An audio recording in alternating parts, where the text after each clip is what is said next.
मैं जब से होश संभाला हूँ, मैं फुटपाथ पे ही कभी सब्जी तो कभी केले तो कभी खीरे बेचा हूँ। तो जीवन हमेशा यही रहा, फुटपाथ पे ही रहा है। मैं नाइट में जॉब करता था और डे में कैंपेन करता था। हम लोग रिवर पोल्यूशन के ऊपर काम करे, वो 12 स्टेट्स में हम लोगों ने अभी तक किया है और रिजल्ट ये है कि अभी तक हमने लगभग 300 से ज्यादा एसटीपीज कवर करी है।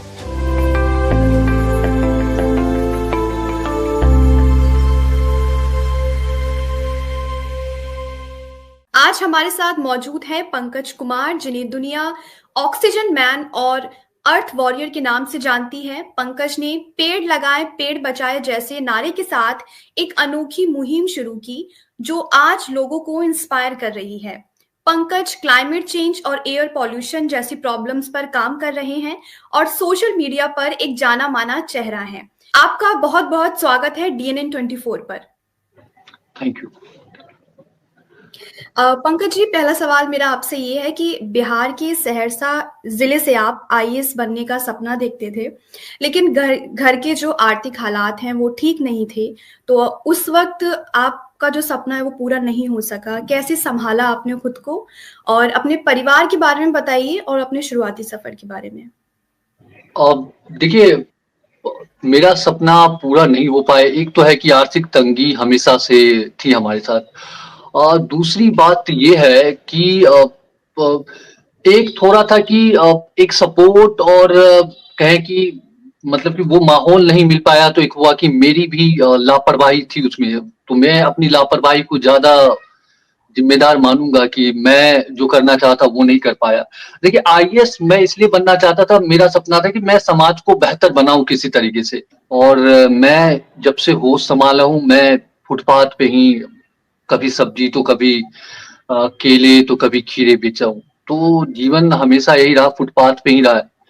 और उसी फुटपाथ से दिल्ली जब आए तो वहां पे भी हमने फुटपाथ ही देखा और यहाँ पे भी मैंने 2015 तक सब्जी बेची। बट मुझे हमेशा जब भी मैं अ, उस कंडीशन में था जो मैं काम कर रहा था, तो मुझे था कि ये मैं यहाँ के लिए नहीं बना हूं, मुझे कुछ और करना है। तो मैं अपनी कम्युनिकेशंस पे ध्यान दे रहा था। तो उसके बाद हुआ 2015 में मैंने जॉब ज्वाइन करी एक मल्टीनेशनल कंपनी में, अमेरिकन बैंक है क्रेडिट वन, उनमें 7 साल मैंने जॉब की 2022 तक। और उसके साथ साथ इन्वायरमेंट का भी काम मैंने जो है स्टार्ट किया। जी, पंकज, आप करीब 2017 से आप क्लाइमेट चेंज पर काम कर रहे हैं और जो आपका अनोखा तरीका है कि 20 लीटर की बोतल पीठ पर लगाकर और एक ऑक्सीजन मास्क मुंह पे लगा के, इसकी शुरुआत कैसी हुई और इस खासतौर से इस आइडिया के बारे में आपने कैसे सोचा? देखिए, मैं जब यहाँ पे आया तो एक था कि 2017 के आसपास ये था कि जो है ना, नवंबर दिसंबर के मंथ में मैंने फर्स्ट टाइम देखा कि स्कूल बंद हो रही थी। मतलब कि क्यों स्कूल बंद हो रही है? क्योंकि पोल्यूशन का लेवल इतना ज्यादा है कि स्कूल बंद किए जा रहे थे। उसके साथ साथ ये था कि एडवाइजरी जारी हो रही थी कि जो लोग हैं वो सुबह घर से बाहर ना निकले, पोल्यूशन का लेवल ज्यादा है। तो एक थोड़ा सा मुझे लगा कि ये एक ऐसी सिचुएशन बनने जा रही है कि हो सकता है आने वाले दिन में, आज 10 दिन 15 दिन स्कूल बंद है, आने वाले दिन में ये 2 महीने 4 महीने बंद रहे। तो हमें इसको जो है ना सीरियसली एड्रेस करना पड़ेगा।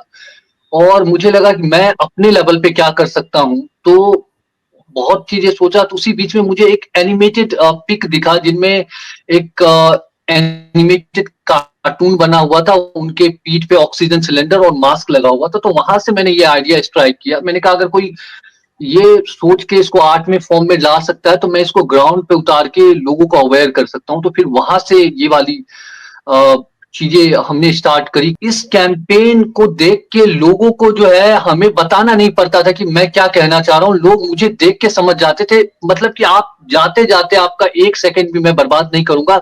इसी वजह से ये कैंपेन जो है मैंने स्टार्ट करी 2017-18 के आसपास। और ये कैंपेन से फिर जो है इन्वायरमेंट के लिए, मेरा इन्वायरमेंट में कहें कि मेरा शुरुआत इसी कैंपेन से हुआ। 2017 जैसे कि आप बता रहे हैं कि शुरुआत हुई, देन उसके बाद 18, 19, 2024 तक का जो सफर है उसके बारे में बताइए। देखिए, मैंने वो स्टार्ट किया था कि लोगों को मैं अवेयर करूंगा। उनके साथ साथ क्या हुआ कि कैंपेन के दौरान ही 2019 में छठ का मौसम था और छठ का महीना चल रहा था, नवंबर का मंथ था, तो छठ में हम लोग कैंपेन करने गए थे। मेरे कुछ फ्रेंड्स थे, उन्होंने बोला चलो हिंडन पे गाजियाबाद में हम गए कैंपेन करने। मैं बिहार से हूँ तो मैंने नदी अच्छी देखी है। जब मैं हिंडन पे गया तो मुझे दिखा कि यार इतनी गंदी है ये, और इसको नदी इसमें छठ कैसे मना रहे हैं। तो वहां से जो है, जो हमने कैंपेन किया, तो फिर वहां से हमने इसी कैंपेन के दौरान फिर नदी से भी जुड़ा हुआ, तो हम रिवर पोल्यूशन पे भी काम कर रहे हैं। और देखिए कैंपेन का एक ये था कि लोगों का जो है इसमें रिस्पॉन्स अच्छा था, लोग अंडरस्टैंड कर रहे थे कि एक्चुअली में मैं मैसेज क्या देना चाह रहा हूँ और क्या बताना चाह रहा हूँ। और बहुत से लोग अप्रिशिएट आके करते थे कि हाँ आप अच्छा कर रहे हैं, अच्छा मैसेज दे रहे हैं। और 2019 में जब मैं फर्स्ट टाइम हिंडन देखा, उसके बाद फिर मुझे किसी ने कहा आपने हिंडन देखी, यमुना जाके देखिए। 2019 में दिसंबर के आसपास मैं यमुना पे गया था, तो मैं शॉक हो गया क्योंकि मैंने यमुना जी के बारे में किताबों में पढ़ा था, कृष्ण भगवान यहाँ पे कृष्ण से जुड़ी हुई यमुना है। और जब मैं देखा यमुना फर्स्ट टाइम, तो मैं कहा कि ये यमुना है, और इतनी स्थिति झाग बह रहे थे। तो वहां से फिर यमुना से जुड़ाव हुआ, और फिर हमने जो है रिवर पोल्यूशन के ऊपर यमुना क्लीनिंग, फिर नाला मुक्त यमुना क्रांति, फिर नाला मुक्त सारी नदियों के लिए। अभी हम लोग जो है वेस्ट वाटर ट्रीटमेंट जो है एसटीपीज के ऊपर बेसिकली कहें तो ज्यादातर फोकस्ड है कि जो एसटीपीज है वो प्रॉपर ट्रीट करे। तो ये सफर रहा, जैसे जैसे मैं सीखता गया चीजों को, उसके हिसाब से हमने काम करना स्टार्ट किया। जी जी। तो इस पूरे सफर में किस तरीके की प्रॉब्लम्स रास्ते में आई और किस तरीके से आपने उसको हैंडल किया? देखिए, जब मैंने ये जो ऑक्सीजन मास्क वाला जो कैंपेन था, ये जब जी। स्टार्ट किए थे, तो एक सबसे बड़ी प्रॉब्लम मेरे सामने ये थी, क्या मैं ये पहन के खड़ा हो पाऊंगा क्या पब्लिक में, क्योंकि बहुत ही ऑकवर्ड सा था ये। तो जिस दिन मैंने स्टार्ट किया था, तो मैंने सोचा कि मुझे अगर इस डर से लड़ना है या डर से ऊपर उठना है, तो मुझे था कि मेरा दिमाग और मेरा दिल कह रहा था कि मैं जहां पे रह रहा हूँ, नोएडा में जिस जगह पे, मैं कह रहा था कि मैं यहाँ पे ये कैंपेन नहीं करूंगा। पर मैंने कहा कि अगर मैं आज ये कैंपेन यहाँ पे करता हूँ जहां रह रहा हूँ, तो फिर दुनिया के किसी भी कोने में कर सकता हूँ। तो वो जो मुझे डरा रही थी कि यहाँ पे नहीं करना है, पर मैं फर्स्ट डे मैं जहां पे रहता हूँ वहीं पे वो कैंपेन किया। और उसके बाद फिर जो है मुझे अच्छा लगा फिर नेक्स्ट। और देखिए परेशानियां ये आई कि मैं नाइट में जॉब करता था और डे में कैंपेन करता था। रात में मेरी ऑफिस होती थी, रात के 9 बजे से लेके सुबह के 5:30-6 तक मैं ऑफिस में रहता था। ऑफिस से आता था 6 बजे, तो फिर ये डब्बा उठा के फिर 6 बजे से लेके सुबह के 10 बजे तक, 11 बजे तक कैंपेन करता था, फिर घर आता था, फिर वो जो भी मुझे 3-4 घंटे मिलते थे सो के फिर ऑफिस में जाता था। तो एक था कि टाइम मैनेज करना जॉब के साथ ये थोड़ा टफ था। और जब करने लगे तो फिर मजा आने लगा, फिर तो टाइम खुद ब खुद मैनेज होने लगी। जी। पंकज, मेरा अगला सवाल आपसे है कि अब तक आपने कितनी जगहों पर जाकर काम किया है और उसके रिजल्ट कैसे रहे हैं? देखिए, अगर ये कैंपेन पर्टिकुलरली जो आप देखेंगे ऑक्सीजन मास्क वाली आप देख रहे हैं, ये कैंपेन हमने दिल्ली एनसीआर में किया है, उत्तर प्रदेश में कुछ जगहों पे किया। उनके अलावा हम लोग रिवर पोल्यूशन के ऊपर काम करें, वो 12 स्टेट्स में हम लोगों ने अभी तक किया है। और रिजल्ट ये है कि अभी तक हमने लगभग 300 से ज्यादा एसटीपीज कवर करी है। उन 300 एसटीपीज में से अगर मैं अभी की बात करूं, तो जो हम लोग फिर से 2 महीने 3 महीने के बाद जो एसटीपीज कवर करते, जो भी नाले, वो फिर से हम विजिट करते हैं। तो 300 में से 100 जो है वो इम्प्रूव हुए हैं। तो हम लोग कहें कि बहुत, मतलब कि जितना मैंने एक्सपेक्ट नहीं किया था कि जो जिस तरीके से हम लोग आवाज उठा रहे रिवर पोल्यूशन के ऊपर, तो उनका बहुत ही ज्यादा मैं बेहतर रिजल्ट देख रहा हूँ। और काफी अच्छा लग रहा है मुझे कि कहीं ना कहीं आवाज उठाने की वजह से एसटीपीज बढ़िया हो रही है और नदियों में कम पोल्यूशन जा रहा है। तो ये एक अच्छा लगता है और बहुत अच्छा रिजल्ट ग्राउंड पे देखने को मिल रहा है। बक्सवाहा फॉरेस्ट एक है मध्य प्रदेश में, जी। वो कटने वाला था, ओके, हीरा के खनन के लिए। तो वो कैंपेन हमने स्टार्ट करी थी। मुझे किसी ने एक न्यूज का वो भेजा कि ये जंगल कटने वाला है, इसके लिए आप आवाज उठाइए। तो सोशल मीडिया पे स्टार्ट मैंने किया और ये इतना बड़ा आंदोलन बना कि बक्सवा फॉरेस्ट के कटाई पे रोक लग गई। 1.5-2 साल तक वो कैंपेन चला, बहुत से लोग इस कैंपेन में जुड़े और ये इतना वायरल हुआ ये कैंपेन की जो है ना, वो जंगल जो 2.5 लाख पेड़ थे उनमें, वो 2.5 लाख पेड़ बच गए। बहुत सारे लोगों के सहयोग से बहुत सारे लोग उसमें आगे आए। जी, बिल्कुल। पंकज, जब आप ग्राउंड पे उतरते हैं और उस जगह के आसपास के लोगों का क्या रिएक्शन होता है आप लोगों की टीम को देखकर और आपको देखकर? और देखिए लोगों का रिएक्शन जो है, अगर मैं जिस कैंपेन की बात करूं तो सबसे बड़ा जो है उनका यही होता है कि ये डब्बा में जो है ये पेड़ हमने कैसे डाला, और दूसरा उनका यही रिएक्शन होता है कि ये बीमार है। कुछ लोगों का ऐसा लगता है कि ये बीमार है, इसी वजह से ये इस तरीके से खड़ा है। और बहुत सारे लोग जो अंडरस्टैंड करते हैं वो अप्रिशिएट करते हैं कि मतलब कि हाँ, अगर हम आज नहीं अगर संभले तो हो सकता है आने वाला टाइम ऐसा होगा। तो लोगों का रिएक्शन जो है, अगर मैं कहूँ तो ज्यादातर लोग पॉजिटिव रिस्पांस देते थे इस कैंपेन का। उनके साथ साथ दूसरे कैंपेन्स भी हम जो करते हैं, जैसे थैले वाला भारत हमारा एक कैंपेन रहा है, उनके साथ साथ अभी जो रिवर पोल्यूशन करते, तो पॉजिटिव रिस्पांस है लोगों की तरफ से भी, गवर्नमेंट की तरफ से भी, और जितने भी सामाजिक संस्थान हैं उनके तरफ से भी। जी जी। पंकज, मैं आपकी टीम के बारे में जानना चाहूंगी कि किस किस जगह से लोग आपके साथ जुड़े हुए हैं और आपकी टीम जो है वो किस तरीके से काम करती है? देखिए जो टीम है हमारी, लोग तो बहुत सारे जगहों से जुड़े हुए हैं। जी। अभी तो देखिए अगर टीम की हम बात करें तो टीम जो है यमुना पे यमुना क्लीनिंग ड्राइव हम लोग ऑर्गेनाइज करते हैं हर संडे। तो उनमें जो है दिल्ली और दिल्ली एनसीआर के ज्यादातर बच्चे, क्योंकि उनके लिए एक्सेसिबल है घाट पे आके क्लीनिंग करना, तो वहां पे जुड़ते हैं। और जो है वो जो हमारी सॉलिड वेस्ट है हम निकालते हैं, उनके साथ साथ जो एक लिक्विड वेस्ट है उनके लिए भी हम लोग गवर्नमेंट से क्वेश्चन करते हैं कि हमारा जो जो भी अनट्रीटेड वेस्ट है उनको रोकना चाहिए। तो और टीम के जो लोग हैं, एक तो है कि दिल्ली एनसीआर से है, अगर हम लोग अगर कहीं बनारस कवर करने जा रहे हैं या कहीं किसी और जगह पे कवर करने जा रहे हैं, तो ये भी होता है कि वहां के जो लोग हैं, अगर हम डालते हैं कि हम लोग बनारस कवर करने आ रहे हैं या प्रयागराज आ रहे हैं या उत्तराखंड के किसी जगह पे जा रहे हैं, तो वहां के जो बंदे जुड़े होते हैं, जो भी हैं बच्चे जुड़े हुए, वो आते हैं, वो असिस्ट करते हैं, वो हेल्प करते हैं। आप कह रहे हैं कि आप जाने से पहले अपने सोशल मीडिया अकाउंट पर पोस्ट करते हैं, देन उसके बाद जो वहाँ के लोग हैं आपके साथ कंट्रीब्यूट करते हैं। जी मैम। जी, अब सब हर जगह का तो नहीं डालता, बट कुछ जगहों पे हम लोग डाल देते हैं कि यहाँ पे हम लोग कवर करने आ रहे हैं। जी। पंकज, जब आप कचरा को इकट्ठा कर लेते हैं, कचरे को, तो उसका फिर क्या करते हैं? रिसाइकल करते हैं या फिर कुछ और अलग तरीका है? देखिए कचरा जो हम लोग यमुना जी पे जो इकट्ठा करते हैं, जी। उनका एक हमारी टीम में ही है, कार्बन फ्यूजन करके एक ग्रुप है। तो हमने उनके साथ मिलके जो हम यमुना जी से सॉलिड वेस्ट इकट्ठा करते थे, उनको वॉश करके हमने रिसाइकिल करने की कोशिश की। हमने 2-3 बार कोशिश किया, बट सक्सेसफुल नहीं हुआ, क्योंकि जो यमुना जी से जो कचरे उठाए जाते हैं वो इतने गंदे होते हैं कि उनको 3 वॉश के बाद भी जो है मतलब कि वो सक्सेसफुल नहीं हो पाता है प्रोडक्ट में। तो रिसाइकल तो जो है नेक्स्ट टू इम्पॉसिबल लगा हमें। तो हम लोग अभी वो कचरा कलेक्ट करते हैं और म्युनिसिपल कॉर्पोरेशन अभी उठा के उनको ले जाती है वहां से। जी।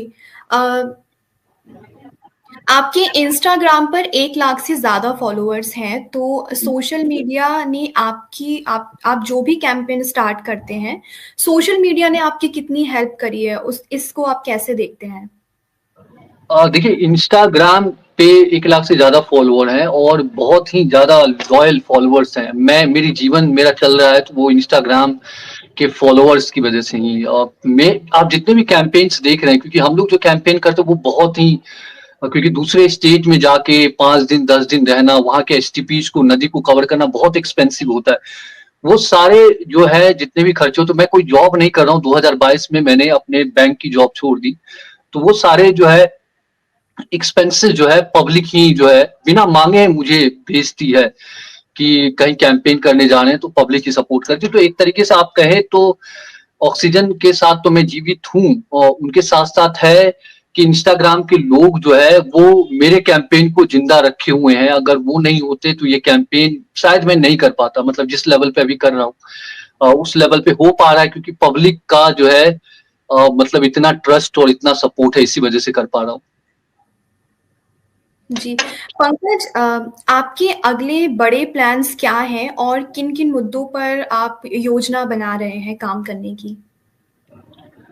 देखिए, अभी हमारी कुछ बातें चल रही हैं कि जो सीवेज ट्रीटमेंट प्लांट्स होते हैं उनकी ट्रांसपेरेंसी के लिए हम लोग काम कर रहे हैं। अभी कुछ ऑफिशियल से हम लोग मिल रहे हैं और क्योंकि अभी जो वाटर क्वालिटी रिजल्ट आता है जो एसटीपीज की भेजते हैं वो अंदर से वो भेजते हैं कि ट्रीट करके, बट हम लोगों का भी ये है कि हम चाह रहे हैं कि जो आउटलेट होता है जहाँ पे किसी नदी या नाले में जहाँ पे गिर रही है, तो वो हम उनको मान रहे हैं कि वो हम वहां पे जो है सेंसर लगा के वो जो रिजल्ट आएगा वो उसको माना जाएगा उस एसटीपी का जो है ट्रीटेड वाटर क्वालिटी। तो इसके ऊपर काम कर रहे हैं अभी और देखते हैं कि कितना सक्सेसफुल हो पा रहे हैं हम लोग इसके, क्योंकि देखिए सबसे बड़ी बात है कि एसटीपी के अंदर से अगर वाटर क्वालिटी रिपोर्ट भेजा जा रहा है तो अब एसटीपी जो है वो मतलब कि मतलब कहीं बाहर से फ्रेश वाटर लाके वो रिजल्ट बना रही है या कैसे बना रही है ये हमें नहीं पता, बट जब मिल रहा है, जब किसी भी चाहे नदी में या किसी नाले में वो एसटीपी का ट्रीटेड वाटर जो गिर रहा है वहां से अगर हम अगर रिजल्ट उठाते हैं तो उससे ये पता लगेगा कि एसटीपी का वाटर क्वालिटी जो है ट्रीटेड वाटर का क्या है और जी। जो है ना बेहतर ट्रांसपेरेंसी आएगी और इससे ये होगा कि जो एसटीपी है वो बेहतर वो काम करेगी, क्योंकि अंदर अगर वो हम देखते हैं तो फिर तो हमें पता ही नहीं कि रिजल्ट जो आ रहा है वो कितना जेन्युइन है। तो उसके लिए एक तो ये काम हमारा अभी उस पे फोकस है और दूसरा है कि जो एसटीपीज है अभी पूरे देश में, तो सीपीसीबी के गाइडलाइंस है 2015 की कि 10 बीओडी 10 टीएसएस पे जो है एसटीपीज होनी चाहिए। तो एक दूसरा फोकस ये है कि जितने भी देश की एसटीपीज है उनको जो गाइडलाइंस है उनके मुताबिक उनको अपग्रेड करवाया जाए और 10 बीओडी 10 टीएसएस पे एसटीपीज काम करे ताकि नदियों का जो है पोल्यूशन वो कम हो। तो ये दो टास्क अभी हम लोगों के दिमाग में है मेनली और इसके ऊपर फोकस्ड हैं और इसको ही हम लोग लेके आगे बढ़ रहे हैं। जी। मेरा आखिरी सवाल आपसे ये है कि क्लाइमेट चेंज और एयर पॉल्यूशन जैसी प्रॉब्लम्स को सॉल्व करने के लिए आपके मुताबिक वो कौन से सॉल्यूशंस हैं जिन पर काम करने पर काफी हद तक सफलता मिल सकती है?